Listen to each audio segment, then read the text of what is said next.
In this video, I'm going to share with you guys how to get the NinjaTrader platform for free. This is going to be an update video as NinjaTrader has changed things dramatically upon their website. So the first thing we need to do, we need to go to NinjaTrader.com. And you might say, Mike, why do I want the platform for free? I thought you have to pay to use the NinjaTrader platform. That is absolutely correct if you want to use NinjaTrader to trade in a live account. If you're one where you want to use the playback feature, you can use that indefinitely, and that is going to be free. I also have another video that shows you guys exactly how to download that market replay data for free. So if you're trying to become a consistent trader, this is going to be a perfect option for you because you'll have zero money out of pocket and be able to practice on trading the stock market, or should I say the futures market, for zero cost out of your pocket. So the first thing, like I said, go to NinjaTrader.com. Once we're on the website, I no longer see the little tag or the little box where it says download the platform for free, use it forever. Instead, now they have hidden it, and we need to come right over here to the platform tab right up here. And from there, we're gonna go ahead and we're gonna click on overview. And then what I'm gonna do is I'm gonna skip open account. I'm going to click right here to where it says getting started. Now from this tab, this is what you want to do. You're going to have to sign up for a new account. However, it's free. You can create a whole nother email where you don't want them messaging you, or you can just, use your normal email.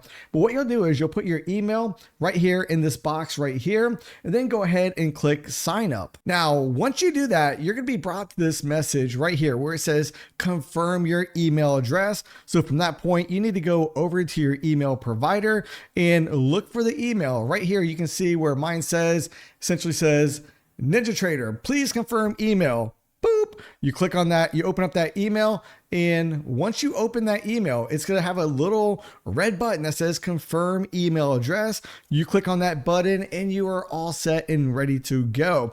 Now what you want to do is it's going to bring you to a get started page where you have to go ahead and create a username and password. You need to confirm the password. Click on you agree to their terms and services. Once you walk through those steps right there, the next box or the next thing that's going to be brought up to you is going to be this page where it says getting started. And it's going to say live account trading or live trading account. No. Where it says open account. No. Right below that with the blue text, it says not ready for live trading. Try risk-free simulated trading, additional option. And again, that is in smaller print. Go ahead and click on that box. Once you click on that box, you're just going to go ahead and give them your name, give them your phone number. And as you guys can see, I just put a generic phone number in the box. And then once you're in there, you can see where it says demo 50K account. On the left-hand side, there's a download box. And when you click on that download box, there's going to be two options. Once we click on it, it's going to bring you to this page right here. Now, the newest option is going to be 8.1.1.7. If you download this version of NinjaTrader, every time you want to fire up the platform, you are going to have to put your username and password in that you created a few moments ago. Now, if you do not want to go with that option, you can click right over here on the top right-hand corner of the screen and download the 8.0.28.0 version. Once it's downloaded, just go ahead and click through the prompts, agree, and there you go. You now have the NinjaTrader 8 platform for free.